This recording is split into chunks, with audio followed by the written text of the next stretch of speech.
नमस्कार, मी doctor Kshitija simple आयुर्वेदच्या नवीन एका भागामध्ये तुम्हा सर्वांचं मनापासून स्वागत.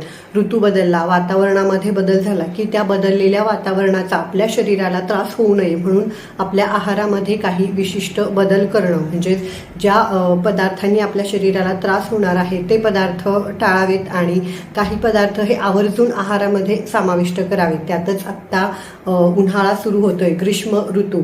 बऱ्याच जणांना पित्त, उष्णतेचे विविध त्रास, त्यातही प्रामुख्यानं शरीराच्या कोणत्याही भागामध्ये दाह, जळजळ होणं, डोळ्यांची, तळहात, तळपाय, लघवी, शौचाच्या ठिकाणी जळजळ होणं किंवा मूळव्याध, फिशरचा त्रास असेल तर तो वाढतो. रक्ती मूळव्याधामध्ये रक्त पडण्याचं प्रमाण वाढतं, सतत तोंड येणं किंवा बेंड येणं, पिंपल्स असे विविध त्रास होत असतात. त्यातच आपल्या रोजच्या आहाराचा अविभाज्य घटक असणारे 10 पदार्थ जे की शरीरातील वात आणि कफदोष कमी करतात, आपण हिवाळा पावसाळ्यामध्ये घेतले तर ते आरोग्यासाठी अतिशय पौष्टिक मानले जातात आणि त्याचे आरोग्यासाठी फायदे आहेत. परंतु या उन्हाळ्यामध्ये, ग्रीष्म ऋतूमध्ये, एप्रिल आणि मे महिन्यामध्ये सेवन केले तर मात्र ते उष्ण वीर्याचे, गरम वीर्याचे असल्यामुळे शरीराला अनेक त्रास होतात. म्हणून ज्यांना उष्णतेचा, पित्ताचा त्रास आहे अशांनी तर अगदी कमी प्रमाणामध्येच याचं सेवन करावं. तर हेच 10 पदार्थ कोणते आहेत आणि त्याऐवजी हेल्दी ऑप्शन म्हणून या 2 महिन्यांमध्ये आपण काय सेवन करू शकतो याची माहिती आजच्या या भागामध्ये पाहूयात. परंतु त्याआधी अजूनही चॅनल सबस्क्राईब केलेलं नसेल तर लगेच सबस्क्राईब करून ठेवा, जेणेकरून नवनवीन व्हिडिओचे अपडेट्स त्वरित तुमच्यापर्यंत पोहोचतील. पहिला पदार्थ म्हणजेच गूळ. अगदी आजकाल म्हणजे साखरेपेक्षा गूळ हा हेल्दी ऑप्शन म्हणून आपण बऱ्याच प्रमाणामध्ये वापरायला सुरुवात केलेली आहे. आयर्न, कॅल्शियमचा खूप मोठा सोर्स आहे, परंतु तो उष्ण, गरम वीर्याचा असल्यामुळे उन्हाळ्यामध्ये सेवन करू नये किंवा अगदी कमी प्रमाणात एखादा गुळाचा खडा तोंडामध्ये टाकून वरून तुम्ही पाणी प्यायलात तर ते आरोग्यासाठी हितकर आहे. परंतु गुळाचा चहा करणं किंवा इतर पदार्थांमध्ये सुद्धा गूळ जास्त प्रमाणामध्ये वापरणं टाळावं.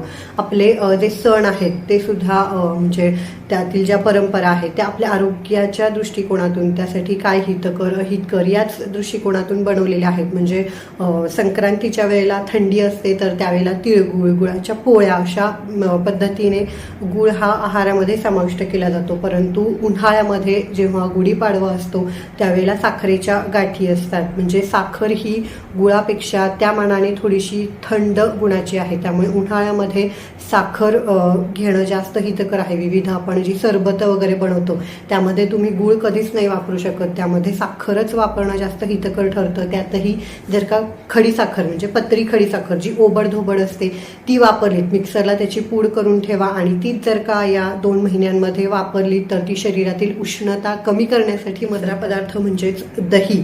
आपल्यापैकी बऱ्याच जणांना दही हे थंड गुणाचं वाटतं, परंतु ते फक्त स्पर्शाला थंड असतं. आयुर्वेदानुसार त्याचं वीर्य जे आहे ते उष्ण, गरम सांगितलेलं आहे.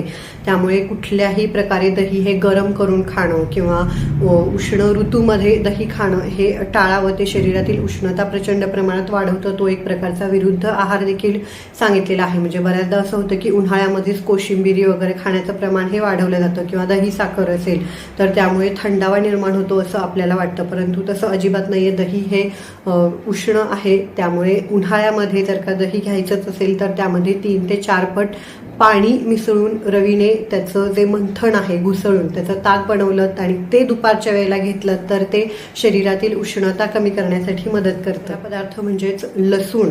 हा एक म्हणजे सुपरफूड आहे, अनेक आरोग्यासाठी त्याचे फायदे आहेत. अनेक आजारांवर तो औषध म्हणून देखील वापरला जातो, परंतु उष्ण गुणाचा असल्यामुळे म्हणजे अगदी थोडंसं आपण जे रोजच्या भाजीला 2-4 कुड्या वापरतो तेवढ्या ठीक आहेत, परंतु थंडीमध्ये जसं की आपण विविध चटण्यांमध्ये वगैरे लसूण वापरला जातो, तो जास्त प्रमाणात आपण खाऊ शकतो किंवा कच्चा लसूण सुद्धा उपाशीपोटी थंडीच्या दिवसामध्ये खाल्ला तर त्याचे देखील आरोग्यासाठी अनेक फायदे आहेत.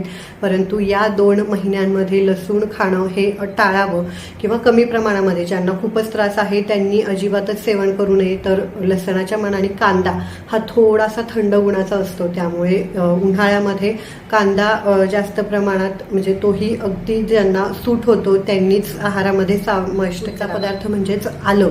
अगदी अँटीऑक्सिडंट प्रॉपर्टीज असतात, शरीरातील वात, कफ कमी करतो. खूप चांगल्या प्रकारे कफ कमी करण्यासाठी आलं हे मदत करतं, परंतु उष्ण गुणाचं असल्यामुळे उन्हाळ्यामध्ये जर का सेवन केलं तर लगेच लगेचच तुम्हाला त्याच्याने जे उष्णतेचे त्रास आहेत ते जाणवू शकतात. म्हणजे आलं लसणाची पेस्ट असेल किंवा काही स्त्रिया आम्ही पाहिलेल्या आहेत की वर्षभर चहामध्ये आल्याचा वापर हा केला जातो. मुळातच चहा, कॉफी ही जी उत्तेजक पेय आहेत ही शरीरातील उष्णता वाढवतात, त्यामुळे ती तर कमी प्रमाणातच घ्यायची आहेत. पण जर का तरी तुम्हाला थोडासा चहा घ्यायचाच असेल तर चहामध्ये तुम्ही आल्याच्या ऐवजी विलायची, त्याचा फ्लेवर छान येतो. परंतु जर का तुम्हाला फारसं विलायचीचा फ्लेवर आवडत नसेल किंवा खूपच कफाचा वगैरे त्रास जाणवतोय, वजन कमी करायचं आहे, तर अशा वेळेला थोडीशी सुंठ जी आहे आल्याऐवजी ती तुम्ही वापरू शकता. 5वा जो पदार्थ आहे तो म्हणजे मिरची. म्हणजे ती लाल असेल किंवा हिरवी मिरची असेल. अगदी तुम्ही मिरची हातामध्ये जरी धरली तरी देखील त्याची जी धग आहे, उष्णता आहे, ती लगेचच आपल्याला जाणवते. म्हणजे लाल तिखट असेल किंवा इतर भाज्यांमध्ये हिरवी मिरची तुम्ही वापरत असाल, काळा मसाला, काळं तिखट जे वापरले जातं, तर उन्हाळ्यामध्ये सर्वांनीच तिखट जे आहे ते कमीत कमी प्रमाणातच सेवन करा. म्हणजे भाज्यांमध्ये शेपू, मेथी आणि करडई ह्या उष्ण गुणधर्माच्या आहेत. म्हणजे उन्हाळ्यामध्ये ज्यांना मुळातच उष्णतेचा वगैरे त्रास आहे तर त्यांनी एकदा जरी या भाज्या खाल्ल्या तरी देखील छातीमध्ये जळजळ वगैरे झालेली, बरेचसे उष्णतेचे त्रास हे पटकन त्यांना जाणवतात. तर या भाज्यांऐवजी राजगिरा, तांदूळसा, पालक देखील कधीतरी चालेल. तर उन्हाळ्यामध्ये या भाज्यांचा समावेश करावा.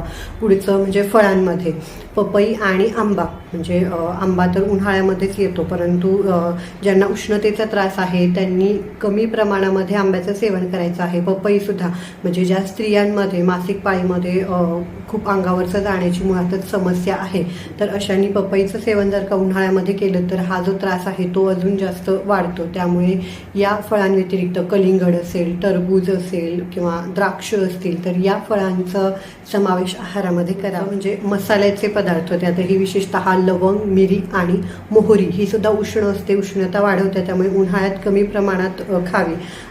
फोडणी देताना त्यामध्ये जास्तीत जास्त जिरे असतील किंवा धणे जिरेची पूड वगैरे अशा पद्धतीने जो मसाला आहे तो वापरायचा आहे. ज्यांना पित्ताचा त्रास आहे त्यांनी तर हा जो मसाला आहे तो खूपच कमी प्रमाणामध्ये किंवा उन्हाळ्याच्या दिवसामध्ये नाही खाल्ला तर जास्त आरोग्यासाठी ते उत्तम ठरेल. म्हणजे ड्रायफ्रुट्स जे आहेत त्यामध्ये विशेषतः काजू, पिस्ता आणि बदाम हे उष्ण गुणधर्माचे आहेत. बदाम जे आहेत ते कमी प्रमाणात, म्हणजे 2 जास्तीत जास्त 4, ते पण रात्रभर पाण्यामध्ये भिजवून सकाळी जर का तुम्ही खाल्ले तर ठीक आहे. परंतु इतर जे पिस्ता, काजू, अक्रोड हे उष्ण गुणधर्माचे आहेत, त्यामुळे अगदी कमी प्रमाणात याचं सेवन करायचं आहे. थंडीमध्ये जसं मूठभर वगैरे खाण्याचा सल्ला दिला जातो, शरीरामध्ये आवश्यक असा उष्मा त्यामुळे मिळतो, एनर्जी मिळते, परंतु उन्हाळ्यात खाल्लं तर त्रास वाढणार आहे. तर त्याऐवजी मनुके, आपले बेदाणे जे आहेत ते, काळे मनुके, अंजीर जे असतं ते भिजवून पाण्यामध्ये, तर अशा पद्धतीने तुम्ही यांचा समावेश आहारात करू शकता. आणि शेवटचं म्हणजे जे फर्मेंटेड फूड्स आहेत, आंबवून जे पदार्थ बनवले जातात, इडली, डोसा, ढोकळा, जिलेबी, तर फर्मेंटेशन करताना त्यामध्ये बबल्स तयार होतात, तर ते यामध्ये तयार झालेल्या उष्णतेमुळे असतात. आणि याचं वारंवार जर का तुम्ही सेवन उन्हाळ्यामध्ये केलं तर उष्णतेचा प्रचंड त्रास जो आहे तो तुम्हाला होऊ शकतो. आम्लपित्ताचा वगैरे सुद्धा त्रास असेल तर अशांनी सुद्धा उन्हाळ्यामध्ये या पदार्थांचं सेवन हे कमीत कमी करावं. आजची माहिती आवडली तर नक्कीच व्हिडिओला लाईक करा. हे सर्व जे आयुर्वेदाचे नियम आहेत त्यांचं पालन करा. नेहमी निरोगी आणि आनंदी राहा. अजून असेच नवनवीन व्हिडिओ पाहण्यासाठी खाली दिलेलं जे सबस्क्राईबचं बटन आहे ते दाबून शेजारी जे घंटीचं बटन दिलेलं आहे ते देखील प्रेस करा, जेणेकरून जेव्हा कधी मी नवीन व्हिडिओ टाकेन त्याचं नोटिफिकेशन लगेचच तुमच्यापर्यंत पोहोचेल. आजचा व्हिडिओ पूर्ण पाहिल्याबद्दल धन्यवाद.